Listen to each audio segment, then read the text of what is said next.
Yes, sir. Hey, y'all, before we hop into the video, I just want to ask y'all to please follow my socials, man, so y'all can be updated on all the content we drop, so y'all won't miss a goddamn thing for sure. Because if you're watching this right now, that means you're meant to be here. So go ahead and smash that subscribe button so you can be here for the come up on God, bro.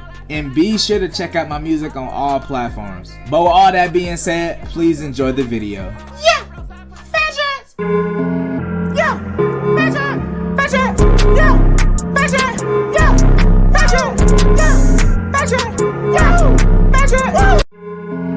Yeah! Fashion! Fashion! Yeah! Fashion! Yeah! Fashion! Fashion! Yeah! Fashion! What is going on to my fellow Gator fans all around the world? We are back here today with a brand new episode of the Fat Florida Fan Podcast, and I am your host, Fat Dreads. If any of you guys would like to check out some of my personal socials, you can check me out on Instagram, Twitter, TikTok, all at Fat Dreads, even on Twitch and YouTube, also Fat Dreads with a Z. And be sure to check out my music on all platforms. But with no more interruptions, guys, let's go ahead and hop into this second episode of the Fat Florida Fan Podcast. So here we are today on October 29th, the day before Georgia.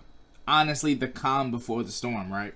The Florida Gators, unranked, coming in at 4-3 versus the Georgia Bulldogs, #1 ranked school in the country in 7-0.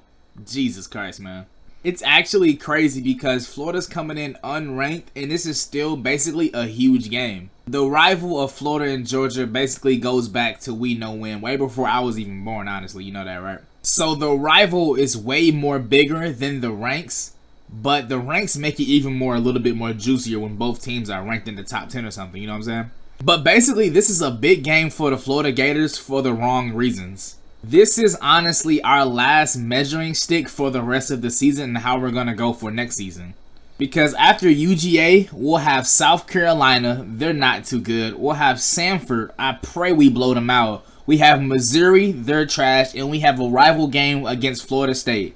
And they're trash too. But I guess they're thinking they can probably beat us though, right? They're probably thinking they can come blow us out with some shit, man. Ridiculous. So at this point, honestly, I feel like this is the last test the Gators will have to really see how they determine their season. And the weird thing is, we've done so bad and also some things good this season, but more bad than good. But I honestly feel like we could still possibly win this game. Because I know we have 3 losses, and honestly, not every game has not looked good. If I'm going to be real with you, if I break down the whole entire Gator schedule of how we did so far, Atlantic, we played bad. South Florida, we played bad. Alabama, we played bad in the first half, turned it up in the second half. Tennessee, I didn't like it. Kentucky, it was horrible. Vanderbilt, I didn't like it. LSU, it was ass. So, and honestly, we haven't played good throughout the whole season. And some of these scores, if you look at these scores, we could have won every single game. We could be sitting in here 7-0 right now, which actually blows my mind. We could actually be 7-0 going into this game. #1, #2 maybe, you know what I'm saying? Florida versus Georgia. Because as soon as Florida sniffed that top 10, we started fucking up. We sniffed that bitch and we got kicked out immediately. So I really do feel like we have a chance to win this game. But to win this game, we have to do 2 things. Well, 2 things that at least start the game off. Let Anthony Richardson start the game and let him control the game. Dan Mullen always tries to use this thing when we're saying, oh, let him be the starter, let him be the starter. He tries to define the starter as who starts the game and then comes back out. But what we're trying to say is let Anthony Richardson be our quarterback. He needs the keys to this offense for this offense to be any type of successful, honestly, as from what we've seen. That's what we mean when we're saying let him start. We're not worried about who gets in, gets out. We need him to have the keys to this offense and let him run our offense. Because we run the same offense with the same quarterbacks no matter who's in. And Anthony Richardson is just a better passer. I'm sorry, it's the truth, man. Emory, we love you, but it's the truth. And Dan Mullen needs to realize that if he wants to have a chance against the University of Georgia. We're going to have to reduce a lot of penalties, man. It's going to be loud in there. It's going to be loud with half and half. We're going to have to know how to react to these play calls. And I honestly hope Todd Grantham, I don't even know what to hope anymore when I bring up Todd Grantham name, honestly, y'all. I hope Todd Grantham installs some damn defense during this damn offseason. I don't know what the fuck to ask from him anymore, because I can't get nothing from him. Hope we learn how to tackle during this damn week, because we gonna have to tackle. And we just need to come ready to execute, man. We be looking damn lazy all the time, bro. But this is what our players come here for these big games, to live up to these moments and for things like this, y'all. So hopefully we can pull through. It's gonna be a big game. It's gonna be loud, rocky, man. I wish I could go. Well, shit, what do I wish I can go, y'all? I don't even know. But either way. And honestly, this is gonna be a battle of the coaches, to be for real, y'all. Dan Mullen versus Kirby Smart. These guys know each other fairly well, and Kirby Smart has Dan Mullen's card, to be for real. And for Dan Mullen to save his ass, or even to save this season, he's gonna have to put up a leading fight into winning this game, or for it to come in close or something to save his job, because right now he is getting thrown on a hot seat, and I know he's feeling the heat, y'all. So I'm real interested in seeing what's his game plan to win this game, because coming into this game, Dan Mullen is 1-2 against Kirby Smart, and we got that win last year when we had the GOAT Kyle Pitts and Kyle Trask. To win this game, honestly, I do feel like our defense is going to have to play spectacular, even offense, because Georgia's team is just so good all around. They're mostly way better on defense than offense. But for us, I feel like we're going to have to play tight on defense. We got to win third downs and get them off the field. Because every year when we play Georgia, we can never get them off the field on third downs. It's literally every time. It's 3rd and 2 and we're 10 yards, 5 yards off the ball for DBs and stuff like that, man. It don't make no sense. I'm just really hoping that we can get the most out of our players in every situation possible this week.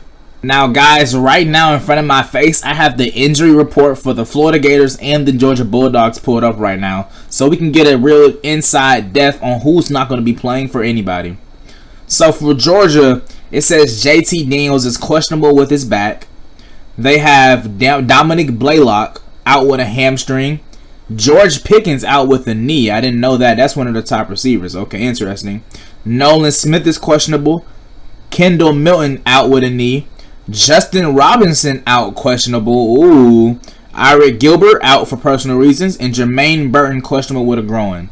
So if JT Daniels is hurt, that means Stetson Benson is going to get the run for the rest of the game. And for Florida Gators, all we have injured is Trent Whittemore with the leg injury. That means we got Elon back. Is Ventrell Miller back? We need him. I think he's actually done for the season. That sucks, though. Trent Whittemore has been having a great season, though. Emory Jones has found him to be one of his favorite targets this year. But the Georgia Bulldogs seems to have a decent amount of injuries, but their team is still elite as hell. Their backups are good as fuck then, right? But I feel like we got to take advantage of some of these. JT Daniels is out, so they'll have Stetson Benson. George Pickens is out. Justin Robinson is out. We should take advantage of these backups coming in no matter what. But we all know the Florida Gators always come in with the game plan and just always stick to the game plan. Even if things just start going off tracks, they stick to the game plan, which I don't understand sometimes. We need to adjust and make our game plan based off the things that is happening in front of our eyes with the adjustments we call, bro. But for better or less, it's the Florida Gators, and I love them regardless of the fact. And I'm pretty sure if you're listening to this podcast too, you love them too, sadly. What I do want to talk about next, though, y'all, is a little bit about Anthony Richardson. If Anthony Richardson starts this game against Georgia, this will be his very first start in the SEC matchup, because Dan Mullen has not started him once before. He finished out the LSU game and gave us a huge chance to win. But here we are 2 weeks later going against UGA, and we kind of need a W. But what I don't want to happen is that Anthony Richardson gets his very first start against the very #1 ranked team in the country and go out there and have a bad game, and people say he's trash, he's this, he's that, he's not the quarterback y'all thought he was, we thought he was, this and that. That will literally be his very first start in SEC as a true freshman. Literally.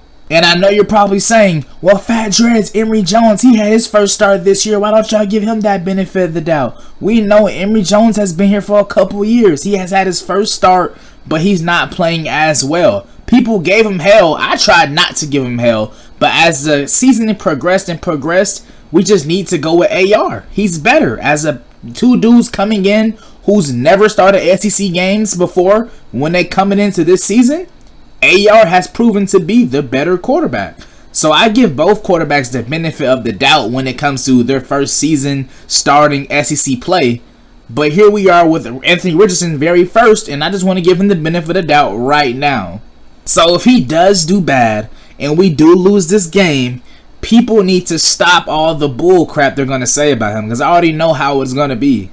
So regardless of the fact how he goes out there and plays, I do believe he needs to be our number one quarterback and needs to get the experience and growth to be the better. Because you literally only get better from experience and growth. And he needs both of that. We need it for both of our quarterbacks, honestly. It's quite crazy the quarterback situation we have in our hands, for real, for real. Now, something else I want to talk about real quick, guys, when it comes to the Florida Gators. We've had a lot of decommitments in this year of 2021. We've had a lot. And a lot of people have been blaming our play on the field on the commits. When the play on the field, I feel like, has nothing to do with the commits. We have a lot of talented guys on offense and defense. And I know they compete with their heart out every single week, and we're able to win games. I feel like it's the coaching that is taking us away from winning games in certain possibilities, guys, to be quite honest. But that doesn't change the fact that we're getting a million decommitments. We have actually had 11 decommitments in the year of 2021. Now, I'm not gonna lie, that is really bad. It really is. Because the University of Florida already doesn't get the top recruits. We just don't. We get 4 stars, 3.5 stars, 4.5. We don't really get many 5 stars. We have a handful. Most 5 stars are going to UGA if they had to pick, to be quite honest. And I mean, look at them. They're number 1 and we're 4-3 unranked. So, and I feel like a lot of them have been paying attention to this season, and that's the reason they've been dropping us. Now, it's interesting on why they're dropping us, because maybe they're dropping us because they see how the coaching is. Or maybe they're just watching the game on TV and they're just like, fuck this, I'm not going there, them niggas ass. I'm not really sure. I'm not a top prospect. I don't know how the commitment shit work. I played football in high school. I was not getting scouted by the University of Florida, so I couldn't be able to tell you. But all I can tell you, though, is that these decommitments are not looking good for us. I know them boosters gonna start saying something real soon, because, hey, they the one who get the money. They get the money. I don't know if we're going to start pouring more money into our funds to go get better players, or I'm just not sure. I don't know what the University of Florida plans to do. That's really what I don't understand. I don't know what they plan to do. I personally do feel like maybe if we fire our defensive coordinator and bring in another one and actually go spend some money and get a defensive coordinator with Dan Mullen, and he puts an ego to his side and actually wants to work with somebody that he doesn't know so well, it may click. I feel like if the Florida Gators do that, we could actually be a top program again. It's sad to say that I have to say a top program again. We shouldn't even be this far behind. We do have some mediocre offensive play calling, but when it works, it does work. So I'm just saying, with the Dan Mullen mind and an actual good defensive coordinator, this team could possibly go all the way. I'm telling you. So that's why I'm not fully all the way on team fire Dan Mullen. If he don't fix his shit, it is soon to be fire Dan Mullen. And he will. He will get fired. It's as simple as that. So all I'm saying, man, if the Florida Gators just come in ready to play this week, bro, we could possibly come out with this W. It'd be the little things too. It's the smallest things that can cost us games. The small fundamentals of football. The flags holding. The PATs getting missed. Delay of games, missed tackles. It's just the smallest things that cost us a game almost every damn week. So I do have faith in this Florida Gator team and really do think they can pull up the upset. But if they don't, it's going to be a rude awakening come Sunday morning. The record between these two schools is 52-44 with Georgia leading, and Dan Mullen is already 1-2 while being the head coach of the Florida Gators. Will he become 1-3? Or will he finally get another W back-to-back against the University of Georgia? But guys, thank you all for listening. This has been Season 1, Episode 2 of the Fat Florida Fan Podcast. Be sure to follow our socials at the Fat Florida Fan Podcast on Instagram and Twitter. We also upload these on YouTube every week. Thank you all for listening, and I am your host, Fat Dreads, and we're out and go Gators.